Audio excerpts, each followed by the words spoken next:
السلام علیکم دوستوں ہمارے چینل ایم کام میں آپ کو خوش آمدید۔ دوستوں آج اس ویڈیو میں ہم بات کریں گے نور الدین جہانگیر شہنشاہ کے بارے میں کہ وہ کون تھا، کہاں رہتا تھا اور اس کا مقبرہ کہاں پر تعمیر کروایا گیا تھا اور اس مقبرے کی تعمیر کے پیچھے کیا راز تھا۔ دوستوں نور الدین جہانگیر شہنشاہ اکبر شہنشاہ کا بیٹا تھا اور یہ مغلیہ دور حکومت کا چوتھا بڑا بادشاہ تھا۔ دوستو نور الدین جہانگیر شہنشاہ کا اصلی نام محمد سلیم ہے۔ جہانگیر ان کا لقب ہے اور جہانگیر کا مطلب دنیا کا بادشاہ ہے، کیونکہ انہوں نے اپنے دور حکومت میں بہت ساری جنگیں لڑیں اور ان میں کامیابی بھی حاصل کی، اس لیے ان کو اپنے دور کا بہادر اور عظیم بادشاہ کہا جاتا ہے۔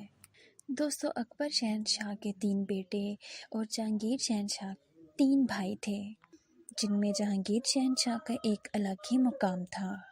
دوستو نور الدین جہانگیر شہنشاہ 31 اگست 1569 میں فتح پور سیکری کے مقام پر پیدا ہوئے جو انڈیا میں موجود ہے۔ دوستو انہوں نے اپنے دور حکومت تقریباً 23 سال تک گزارا، یعنی ان کا دور حکومت 1605 سے 1627 تک رہا۔ دوستو اگر نور الدین جہانگیر شہنشاہ کے مقبرے کی بات کی جائے تو یہ کہا جاتا ہے کہ ان کے بیٹے شاہ جہاں کے بنائے ہوئے تاج محل کے بعد اگر کوئی عالی شان اور خوبصورت بلڈنگ ہے تو وہ جہانگیر شہنشاہ کا مقبرہ ہے۔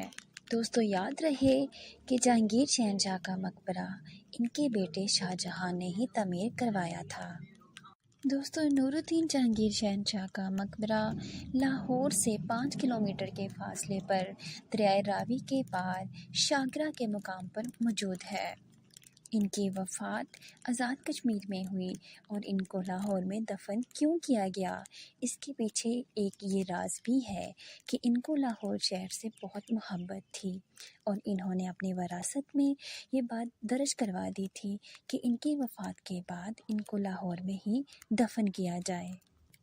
دوستو اس بارے میں یہ بھی کہا جاتا ہے کہ ان کی وفات کے بعد ان کو آزاد کشمیر میں ہی دفن کر دیا گیا تھا، لیکن دنیا سے چھپانے کے لیے ان کا مقبرہ لاہور میں تعمیر کروایا گیا تھا، جس کی وجہ سے لوگ آج بھی یہی سمجھتے ہیں کہ جہانگیر شہنشاہ کا مقبرہ لاہور میں موجود ہے۔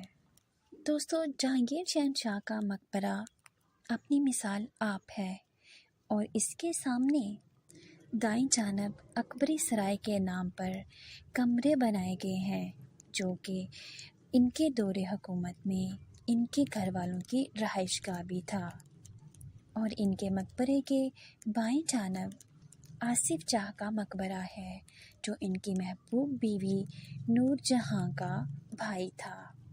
دوستو ان کی بیوی نور جہاں کا اصلی نام مہر النساء تھا اور ان کو عرف کے طور پر نور جہاں کے نام سے پکارا جاتا تھا۔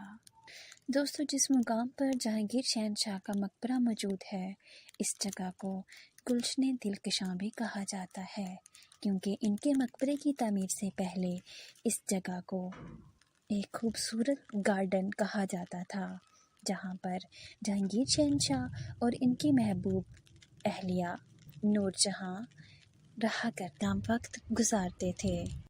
دوستو نور الدین جہانگیر شہنشاہ کے مقبرے کی خوبصورتی کی وجہ سے اس کو یونیسکو انسٹیٹیوشن میں دی ورلڈ ہیریٹیج میں شامل کیا گیا۔ دوستو ورلڈ ہیریٹیج ایک عالمی ثقافتی ورثہ ہے جس میں دنیا کی خوبصورت اور بے مثال شاہکاروں کو یادگار کے طور پر شامل کیا جاتا ہے۔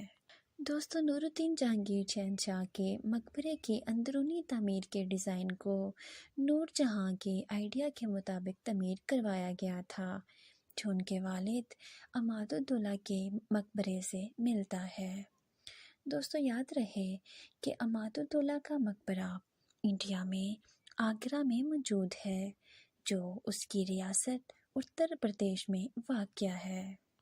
دوستو اس مقبرے کی تعمیر میں تقریباً 10 سال لگے اور اس میں جو لاگت آئی تھی وہ اس دور کی تقریباً 10 لاکھ رقم ہے۔ دوستو یہ بھی کہا جاتا ہے کہ جب نور الدین جہانگیر شہنشاہ کی وفات ہوئی تو ان کے مقبرے کی تعمیر کے بعد ان کی قبر کے آس پاس تقریباً 500 سے زائد حافظ قرآن روزانہ تلاوت کے لیے آتے تھے۔ ان کے مقبرے کی تعویذ کے دونوں سائڈوں پہ اللہ تعالیٰ کے 99 نام درج ہیں۔ دوستو، نور الدین جہانگیر شہنشاہ کا مقبرہ اپنی مثال آپ تھا، لیکن اس میں بہت سارے نقصان کا سامنا بھی کرنا پڑا، جو کہ گزرتے ہوئے وقت کے ساتھ اپنی خوبصورتی کھوتا چلا گیا۔ دوستو، اس مقبرے پہ موجود ایک خوبصورت سفید کلر کے چبوترے کو اتار لیا گیا، اور یہ کہا جاتا ہے کہ اس میں موجود جواہرات کو بھی اتار لیا گیا تھا۔ دوستو، یاد رہے کہ اس مقبرے کو جیولری سے بھی تشبیہ دی جاتی ہے، کیونکہ جب شہنشاہوں کے مقبرے تعمیر کروائے جاتے تھے تو ان میں جواہرات کا بہت استعمال کیا جاتا تھا، اور یہ کہا جاتا ہے کہ اس دور میں جب شہنشاہوں اور ان کی بیویوں کی وفات ہوتی تھی تو ان کے ساتھ بہت سارے قیمتی جواہرات بھی دفن کر دیے جاتے تھے۔ دوستو، آخر میں آپ کو بتاتی چلوں کہ نور الدین جہانگیر شہنشاہ کی محبوب بیوی مہرالنساء عرف نور جہاں کی وفات کے بعد ان کو بھی نور الدین جہانگیر شہنشاہ کے مقبرے میں کچھ فاصلے پر دفن کیا گیا، اور ان کے ساتھ بہت سارے قیمتی جواہرات کو دفن کیا گیا تھا، جو بعد میں نکال لیے گئے تھے، اور ان کو نکالنے کی وجہ سے بھی اس مقبرے کو بہت زیادہ نقصان ہوا۔ اپنی خوبصورتی کھونے کی ایک بڑی وجہ یہ بھی ہے۔ دوستو، آج کی ویڈیو یہیں تک۔ دوستو، ہماری ویڈیو پسند آئے تو ہمارے چینل کو لائک کریں، شیئر کریں اور سبسکرائب کریں۔ ساتھ ہی بیل آئیکن کا بٹن دبانا مت بھولیں، تاکہ ہمارا آنے والا ہر نوٹیفیکیشن آپ کو ریسیو ہو سکے۔